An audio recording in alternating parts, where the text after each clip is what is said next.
Ganesh YouTube channel ನೇರ ಪ್ರಸಾರ ಮಾಡುವಂಥದ್ದು ಶ್ರೀ ಮಂದರ್ತಿ ಸೇವಾ ಸಹಕಾರಿ ಸೊಸೈಟಿ ಮಂದರ್ತಿ. ಅದೇ ರೀತಿಯಲ್ಲಿ ಇಲ್ಲಿ ಪ್ರತಿ ವರ್ಷವೂ ಮಹಾಸಭೆ ಅಂತ ಹೇಳುವಂಥದ್ದು.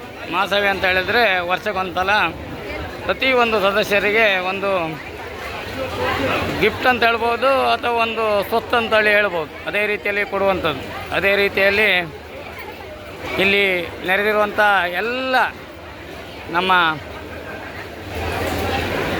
ಇಲ್ಲಿನ ಅಧ್ಯಕ್ಷರಾಗಿರ್ಬೋದು, ಅಲ್ಲಿನ ಹಾಗೆ ಸದಸ್ಯರಾಗಿರ್ಬೋದು, ಅವರೆಲ್ಲರ ನೇತೃತ್ವದಲ್ಲಿ ಹಾಗೆ ಅವರ ಇಲ್ಲಿನ ಸಿಬ್ಬಂದಿಗಳು ಎಲ್ಲರ ನೇತೃತ್ವದಲ್ಲಿ ಒಳ್ಳೆಯ ರೀತಿಯಲ್ಲಿ ನಡೆದಿರುವಂಥದ್ದು. ಹಾಗಾಗಿ ಇಲ್ಲಿನ ಯಾಕೆ ಇದನ್ನೆಲ್ಲ ನಾವು ವಿಚಾರಿಸ್ತೇವೆ ಅಂತ ಹೇಳಿದರೆ, ಮುಂದೆ ನಿಮಗೆ ಉದಾಹರಣೆಯನ್ನು ಇದನ್ನು ಕರೆಕ್ಟಾಗಿ ನೀವು ಕೇಳಬೇಕು. ಯಾಕಂತ ಹೇಳಿದರೆ ಮುಂದೆ ನಿಮಗೆ 5 ವರ್ಷ ನಂತರ ಒಂದು ಇಲೆಕ್ಷನ್ ಅಂತಲೇ ಬರ್ತದೆ. ಆದರೆ ಆವಾಗ ನೀವು ಬಂದು ಇದಕ್ಕೆ ಸೈನ್ ಹಾಕಿದರೆ ಮಾತ್ರ ನಿಮಗೆ ಇದರಲ್ಲಿ ಹಕ್ಕು ಸಿಕ್ಕುವಂಥದ್ದು. ಅದೇ ರೀತಿಯಲ್ಲಿ ಕೇವಲ ನಾವು ಒಂದು ಹೊತ್ತಿಗಾಗಿ ನಾವು ಬರುವಂಥದ್ದಲ್ಲ. ನಮಗೆ ಏನಂತ ಹೇಳಿದ್ರೆ ನಮಗೊಂದು ಹಕ್ಕು ಅಂತ ಹೇಳಿರ್ತೇವೆ. ನಾವು ಸದಸ್ಯರಿಗಾದವರಿಗೆ ನಮಗೆ ಒಂದು ಮೆಂಬರ್ ಅಂತ ಹೇಳುವಂಥದ್ದು. ನಮಗೆ ಮೆಂಬರ್ ಆದವರಿಗೆ ನಮಗೆ ಅದೊಂದು ನಮಗೊಂದು ಒಂದು ಅಧಿಕಾರ ಅಂತ ಹೇಳ್ತೇವೆ. ಅಧಿಕಾರ ಅಂತ ಹೇಳಿದ್ರೆ ನಮಗೆ ನಿಲ್ಲಲಿಕ್ಕೆ, ಇಲೆಕ್ಷನ್ ನಿಲ್ಲಲಿಕ್ಕೋ ಮತ್ತು ನೆಕ್ಸ್ಟ್ ಏನಾದರೂ ಒಂದು ಫೈಟ್ ಮಾಡಲಿಕ್ಕೋ ಅಥವಾ ಯಾವುದಾದ್ರೂ ಒಂದು ವಿಷಯ ಕೇಳಲಿಕ್ಕೆ ನಮಗೆ ಸಾಕಾರವಾಗುವಂಥದ್ದು. ಇದು ಪ್ರತಿ ವರ್ಷ ಇಲ್ಲಿ ನಡೆಯುವಂಥದ್ದು. ಶ್ರೀ ಕ್ಷೇತ್ರ ಮಂದರ್ತಿ ಸೇವಾ ಸಹಕಾರಿ ಸೊಸೈಟಿ ಮಂದರ್ತಿ.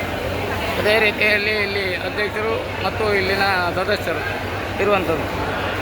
ಈ ರೀತಿ ಪ್ರತಿ ವರ್ಷವೂ ಮಾಡುವಂಥದ್ದು. ನಾವು ಈಗ ಮೆಂಬರಿಗೆ ಹೇಳುವಂಥದ್ದು ಏನಂತ ಹೇಳಿದರೆ, ನೀವು ಪ್ರತಿ ವರ್ಷ ಬರಬೇಕು. ಇಲ್ಲಿ ಒಂದು ಸಿಗ್ನೇಚರ್ ಮೇನ್ ಆಗಿರುವಂಥದ್ದು. ನಮಗೆ ನಮ್ಮ ಸಿಗ್ನೇಚರ್ ಬಿದ್ದರೆ ಮಾತ್ರ ನಮಗೆ ಇಲ್ಲಿ ಹಕ್ಕಿರುವಂಥದ್ದು.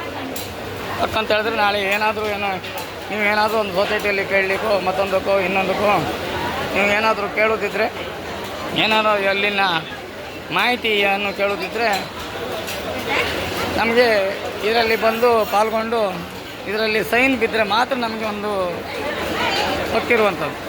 ಅದೇ ರೀತಿಯಲ್ಲಿ ಪ್ರತಿಯೊಂದು ಸದಸ್ಯರಿಗೆ ನಾನು ಹೇಳುವಂಥದ್ದು, ಪ್ರತಿ ವರ್ಷ ಬಂದು ನೀವು ಸೈನನ್ನು ಹಾಕಬೇಕು. ಮುಂಚೆ ನಮಗೆ ಗೊತ್ತಿರಲಿಲ್ಲ. ಹೋದ ವರ್ಷದಿಂದ ನಮಗೆ ಇದರ ಮಾಹಿತಿ ಎಲ್ಲ ನಾವು ಇಲ್ಲಿಂದ ಪಡೆದಿದ್ದೇವೆ. ಅದೇ ರೀತಿಯಲ್ಲಿ ಇಲ್ಲಿ ಬಂದು ನೆರೆದಿರುವಂಥ ಎಲ್ಲರೂ ಇನ್ನೂ ಸಹ ಪ್ರತಿಯೊಬ್ಬರು ಸದಸ್ಯರು ಬರಬೇಕು. ಅದೇ ರೀತಿಯಲ್ಲಿ ನಿಮ್ಮ ಸಿಗ್ನೇಚರ್ ಮೇಯ್ನಾಗಿ ಇಲ್ಲಿ ಹಾಕಬೇಕು ಅಂತ ಹೇಳುತ್ತಾ ನನ್ನ ಗಣೇಶ್ ಯೂಟ್ಯೂಬ್ ಚಾನಲ್ ನೇರ ಪ್ರಸಾರವನ್ನು ಮಾಡುವಂಥದ್ದು ನನ್ನ ಕರ್ತವ್ಯ. ಜೈ ಹಿಂದ್, ಜೈ ಕರ್ನಾಟಕ, ವಂದೇ ಮಾತರಂ.